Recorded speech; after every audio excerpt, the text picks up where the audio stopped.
Buenas tardes, hoy vamos a hablar de estequiometría. Empezaremos por las definiciones, luego vamos a hablar de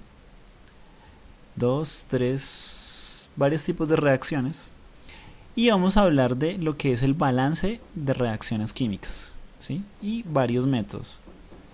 Esto va para largo. Entonces empecemos. ¿Qué es la estequiometría? ¿O qué significa? La estequiometría significa medición de los elementos. Estequio significa elemento y metría, pues como todos sabemos, es medir, ¿sí? ¿Y qué es lo que se mide? ¿En cuándo se miden los elementos? Pues cuando existen reacciones químicas. Y una reacción química es un proceso en el que una sustancia o sustancias desaparecen para formar una o más.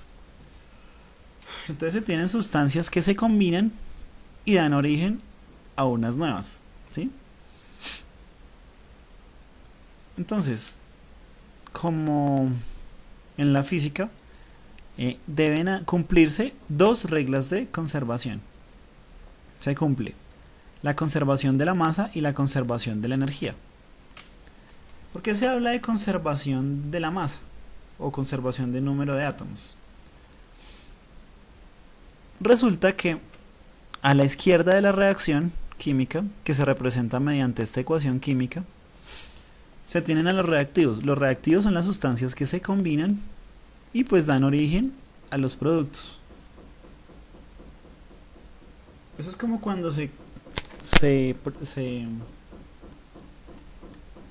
prepara algo de comer. Se mezclan los ingredientes y luego pues el producto viene siendo el resultado de esa combinación. Entonces, ¿qué características tiene la reacción química? Primero, la ecuación química, perdón. La naturaleza de los átomos no cambia. Si a la izquierda tenemos, por ejemplo, hidrógeno y oxígeno, a la derecha debemos tener hidrógeno y oxígeno. En este contexto no consideramos la transmutación de los elementos. Los elementos permanecen intactos. Y entonces, además de eso, el número de elementos o de átomos del elemento a la izquierda debe ser el mismo que a la derecha. Si a la izquierda tenemos 4 hidrógenos, aquí 2 por 2, 4. A la derecha deberemos tener 2 por 2, 4. Y, ojo, aquí este 2 solo está multiplicando el hidrógeno. A la izquierda tenemos 2 oxígenos y a la derecha 2 oxígenos. Eso es esa es una ecuación química.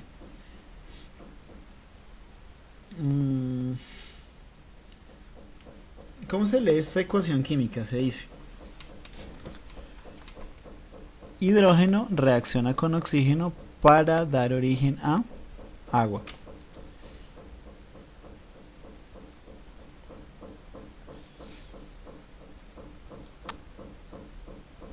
No sé qué estarán haciendo allí en la casa del lado.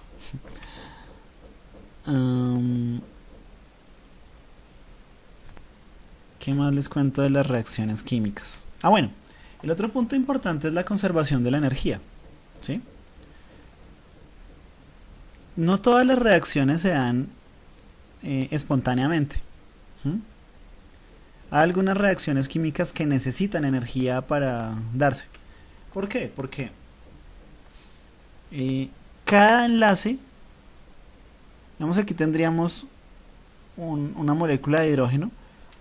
Una molécula de hidrógeno consiste en un átomo de hidrógeno ligado a otro átomo de hidrógeno, pero ese enlace tiene una energía característica.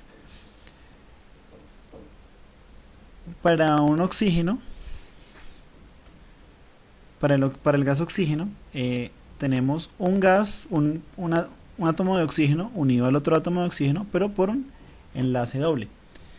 ¿Sí? Igual, cada uno de esos enlaces tiene una energía característica. Al otro lado tenemos oxígeno unido a dos átomos de hidrógeno, perdón. Oxígeno unido a 2 átomos de hidrógeno y se tiene un enlace, dos enlaces oxígeno-hidrógeno. que tienen una energía característica. Entonces, dependiendo de la suma de esas energías de enlace, tanto a la derecha como a la izquierda, pues se tiene un balance energético. En el caso en el que la diferencia entre la derecha y la izquierda sea menor, quiere decir que habrá un exceso de energía a la derecha, o sea que se libera calor. ¿Sí? En el caso opuesto, o sea, cuando la diferencia entre las energías de esta molécula y de los dos reactivos originales es mayor, es menor, entonces se necesita energía. Entonces,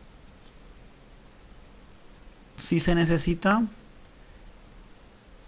entonces por lo general cuando se forman enlaces existen esos cambios, ¿sí? Eso hay que tenerlo presente. Entonces hay que hablar de la conservación de la energía. Entonces hay reacciones en donde se produce calor, o hay reacciones que necesitan energía o necesitan calor para que se den, ¿sí? Necesita que, además de que se tenga estos reactivos, se necesita además calor, ¿sí? Esas reacciones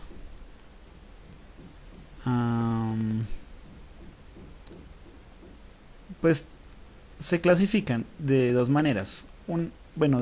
Se clasifican de la siguiente manera. Entonces, reacción endotérmica necesita energía para que se dé, y reacción exotérmica libera energía para que, o sea, una vez se da. Un ejemplo de reacción exotérmica la tenemos por acá. Dentro de todas estas reacciones tenemos la reacción es ácido-base. Si tenemos ácido bromhídrico o clorhídrico, también funciona muy bien, y lo mezclamos con hidróxido de sodio, se nos va a formar bromuro de sodio o cloruro de sodio, si aquí fuera ácido clorhídrico, y agua. Si mezclamos estas dos sustancias de la izquierda, los dos reactantes, dentro de un vaso de icopor, y hacemos esa mezcla, y pues sostenemos el vasito de icopor y hacemos la mezcla ahí, o si simplemente lo tocamos, pues vamos a sentir que se calienta el vaso de icopor. Eso es porque se liberó energía, ¿sí?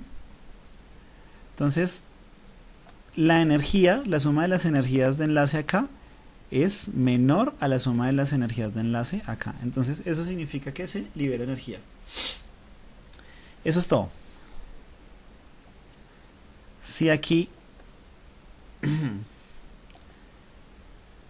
la suma de energías fuera mayor, pues aquí se necesita una energía adicional. Eso fue lo que les acabo de decir. Entonces ahí es donde entra el tema de la conservación de la energía. ¿Por qué la conservación en el número de átomos implica la conservación de la masa? Pues, o viceversa. Eso es simple. Cada átomo pues tiene una masa característica, ¿sí? Pues como el átomo no se transmuta, recuerden que la transmutación es el cambio que existe, o cómo cambian los átomos por transiciones en el núcleo, que eso era de lo que les hablaba al principio del semestre.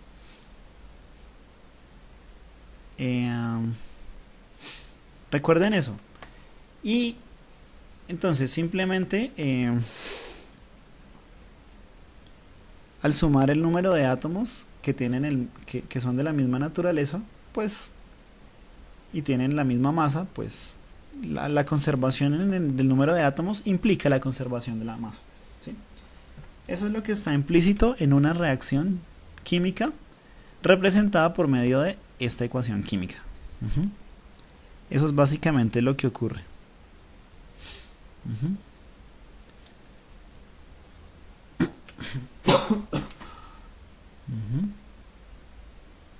Entonces miren lo que había escrito en el tablero de la conservación de la energía. Al romperse enlaces en los reactantes y formarse nuevos enlaces en los productos, puede liberarse energía o puede necesitarse energía. ¿Qué más les cuento? No, pues esto es lo mismo que está escrito. Bueno, algunas reacciones químicas se ven facilitadas por la presencia de un catalizador, ¿sí? En algunos casos el catalizador puede ser calor, como en el caso de esta combustión, o en algunos casos es una sustancia que simplemente actúa como intermediaria, no participa en la reacción directamente, pero sí la facilita. Eso es un catalizador. Y pues el catalizador se coloca encima de la flecha, ¿sí? Es eso, entonces por eso lo coloca acá. Lo coloqué en el tablero, facilita la reacción y se ubica encima de la flecha, ¿sí? En la ecuación química, pues en algunas ocasiones se tienen iones. También hay que garantizar que la suma de las cargas a la izquierda sea igual a la suma de las cargas a la derecha, como ocurre en esta reacción de dismutación. Entonces fíjense que a la izquierda tenemos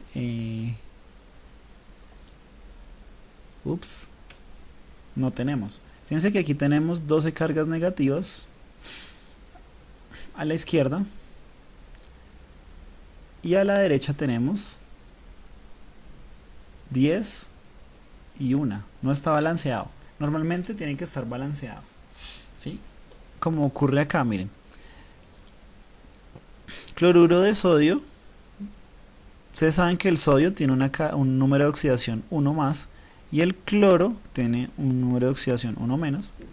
En presencia de agua hay una ionización y se forma ion sodio y ion cloruro, ¿sí? Vamos a ver cómo va la grabación. Sigue corriendo, muy bien. Entonces ion sodio y ion cloruro. Entonces, ¿cuál es la suma de las cargas? A la izquierda es 0 y a la derecha pues es uno positivo y otro negativo, entonces es 0. Eso siempre tiene que garantizarse también. Aquí habría que mirar. Yo supongo que aquí debe haber un 2. Y así, además de que se conserva la carga, fíjense que a la izquierda tenemos 12 bromos, a la derecha tenemos 10, aquí me falta un 2. Aquí tiene que haber un 2. Entonces si hay un 2 ahí, tenemos 12 cargas negativas a la derecha y 12 cargas negativas a la izquierda. Bien. Entonces también me faltó aquí escribir conservación de la carga. Eso es claro, ¿sí? ¿Qué se me olvida? No, ya tengo todo lo necesario. Ahí ya tengo todo lo necesario. ¿Cuáles son los tipos de reacciones químicas? Que es la segunda parte de esta charla. Entonces, la primera reacción es la de adición. Ah, sí, ya sé que se me olvidó. Fíjense que en las ecuaciones químicas, pues normalmente cuando uno hace una mezcla de sustancias, esa mezcla no necesariamente es homogénea. Uno puede mezclar sustancias gaseosas con sustancias líquidas y eso es completamente normal. Aquí, por ejemplo, cuando mezclamos hidrógeno y oxígeno para formar agua, tenemos hidrógeno en forma de gas, oxígeno en forma de gas, y formamos agua en fase líquida, ¿sí? Entonces hay que especificar en la reacción cuáles son el estado de agregación o la fase en la que se encuentra cada una de las sustancias a la hora de que se establezca la reacción.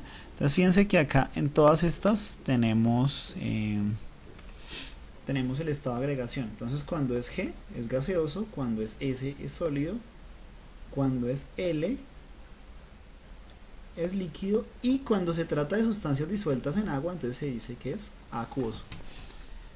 Pues yo ya les había introducido a esto durante el semestre, así que no se me hace raro. Pues no, espero que no se les haga raro que les hable de esto. Entonces, además de eso, en las ecuaciones químicas pues hay que representar el estado de agregación de los compuestos tanto reactivos como productos. Reactivos también se les llama reactantes, ¿no? Entonces, ¿qué tipos de reacciones químicas hay? La primera es la de adición, ¿sí? 1 más 1 igual a 2. Básicamente tenemos dos moléculas que se juntan y forman una sola, ¿sí?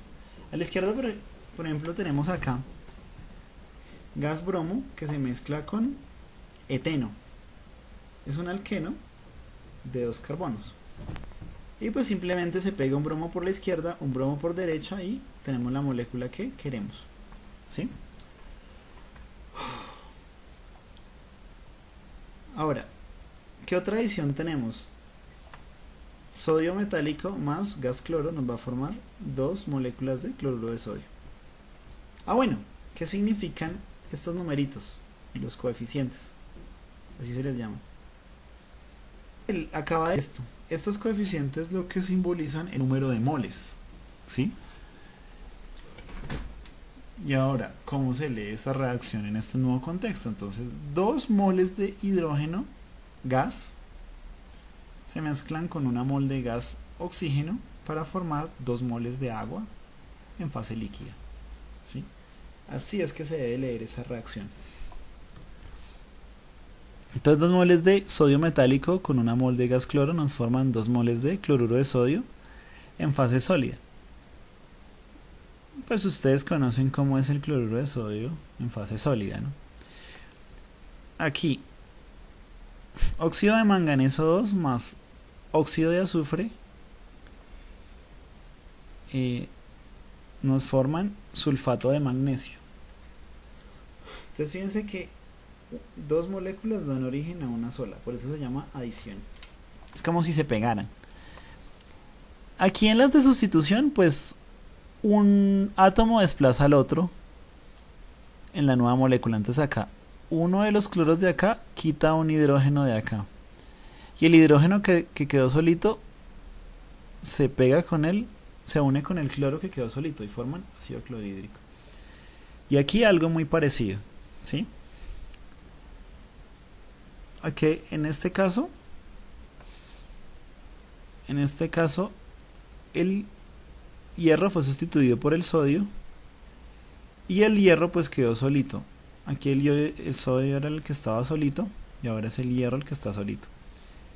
Y aquí estaba el gas flúor solito y ahora está el gas cloro solito. Simplemente el flúor desplazó el sodio y desplazó el cloro y ahora el cloro quedó solito. Así es como funciona una sustitución. Es básicamente un reemplazo, pues el nombre lo dice todo. Una descomposición es una molécula da origen a 2. Es como si se partiera en 2. Es como el contrario de la adición. Entonces aquí tenemos ¿cómo es que se llama? Clorato de potasio. En presencia de, así se lee la presencia de un catalizador, en presencia de dióxido de manganeso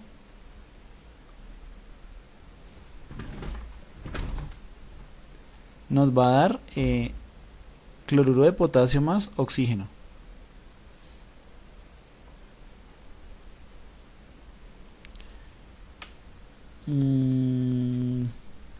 Y esta es la descomposición del agua. Pero ojo, esta descomposición ocurre en presencia de electricidad. Es una de esas reacciones endotérmicas que requiere energía para que se dé.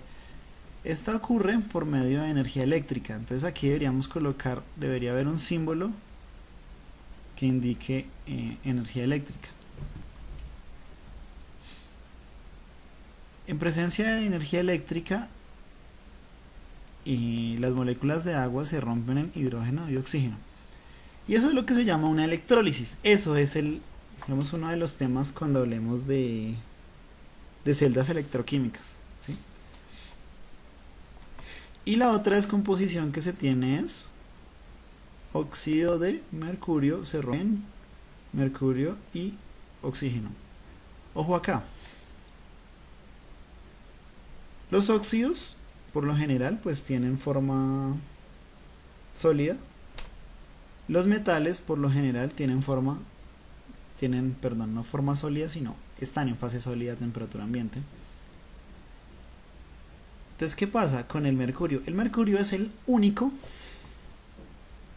metal que está en fase líquida a temperatura ambiente. De resto, todos son metálicos, ¿sí? Bueno, ¿cómo hace uno para saber cuál es el estado de agregación de las sustancias? Por lo general, los gases de los halógenos, bueno, ya lo acabo de decir, por lo general los halógenos en forma molecular se encuentran en fase gaseosa. Por lo general las sales son sólidas. Por lo general los hidrocarburos de bajo número de carbonos, como el metano, están en fase gaseosa. Por lo general los metales se encuentran en fase sólida. Y así sucesivamente. Entonces ahí ya vimos las reacciones de descomposición. Entonces todo lo contrario de las reacciones de adición. ¿Qué pasa con las moléculas iónicas? Aquí tenemos dos moléculas que forman enlace iónico y van a dar origen a una nueva molécula cuyo enlace es iónico. Si quieren, pues pueden hacer la cuenta por las diferencias de electronegatividades, ¿sí? Y esta pues es la típica neutralización que se hace en un proceso de titulación. Otro tipo de reacciones es la metátesis, que básicamente es como una de sustitución, pero la diferencia es que ocurre entre un metal e hidrógeno, ¿no? Pensar que el hidrógeno es un metal, pues aunque está en el grupo 1, pues realmente no es un metal. Entonces simplemente son sustituciones de hidrógenos con metales del grupo 1. Eso es una metátesis. La precipitación es una reacción bien interesante.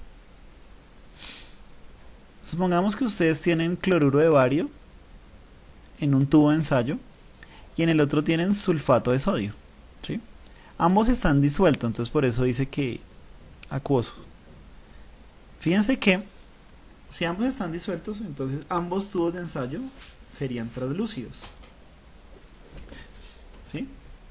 Cuando se mezclan, aparece algo extraño, y aparece el líquido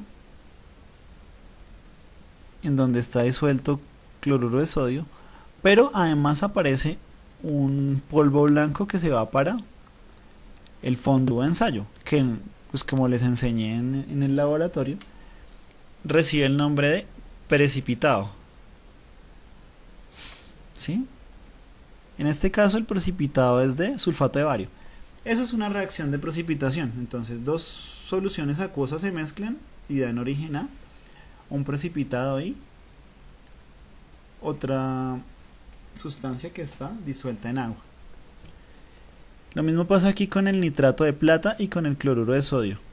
Ambos están, uno en un tubo de ensayo, el otro también, pero en otro tubo de ensayo diferente. Cuando se mezclan, da un sólido blanco que se va para el fondo y una solución, un sobrenadante de nitrato de sodio, ¿sí? ¿Para qué sirven las reacciones de precipitación? Pues muy sencillo. Por ejemplo, si yo quiero saber si en una solución tengo disuelto iones plata o si tengo nitrato de plata, le agrego cloruro de sodio, y si se me forma un polvo blanco, podría ser cloruro de plata. Digo podría pues porque bueno, de hecho es verídico, sí. Si se forma con cloruro de sodio, pues necesariamente es cloruro de plata, porque de todos los iones del grupo 1 es el único que se precipita. Si tengo Si quiero saber si tengo bario, este es bario 2 positivo, ¿no? Si tengo yo un bario 2 positivo y le agrego sulfato de sodio, entonces se forma el sulfato de bario. O viceversa, si yo en una solución quiero saber si tengo iones sulfato, pues le agrego cloruro de bario, y si se me forma el sólido blanco, el precipitado blanco, pues era si habían iones sulfato. Así es como funcionan las marchas analíticas. En las marchas analíticas uno mira una muestra de agua, por ejemplo, y le empieza a agregar sustancias para ver si obtiene diferentes precipitados, y así pues vas a ver qué hay dentro de, o qué hay disuelto en el agua. Eso es lo que se conoce como análisis químico cualitativo, porque se quiere saber es qué hay. Otra cosa ya es cuantificar, que es lo que se conoce como el análisis químico cuantitativo. Otro tipo de reacciones son las reacciones redox, pero pues por ahora no les voy a hablar de ellas, les hablaré más adelante.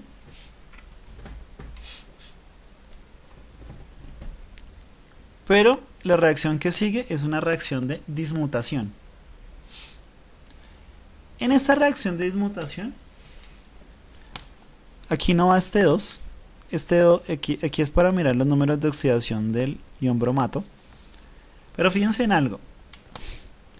Aquí el oxígeno tiene número de oxidación 2 negativo y hay 3, entonces el bromo debe tener 5 positivo para que aquí haya una carga neta negativa. Entonces fíjense en el número de oxidación del bromo. Este 2 no va acá, repito, este 2 que está aquí, pero el número de oxidación es 5. Y aquí, eso es en este bromato, y aquí en este bromuro el número de oxidación es 1 negativo.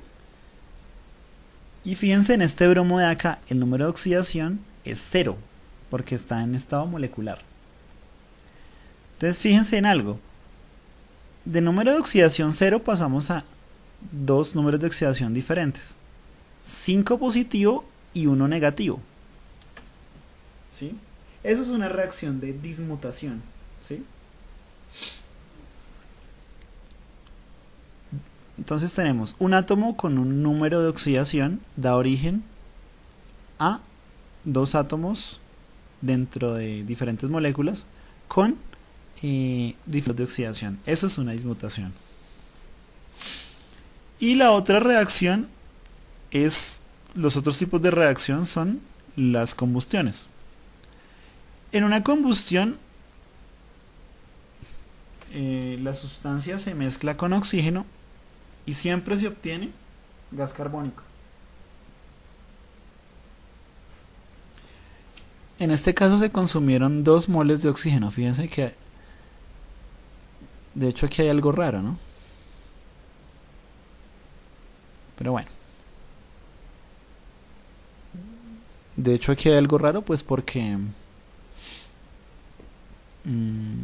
eso es una ecuación común y corriente. Entonces aquí este se podría cancelar con este. Entonces aquí habría un 2 y aquí un... Ah, ya.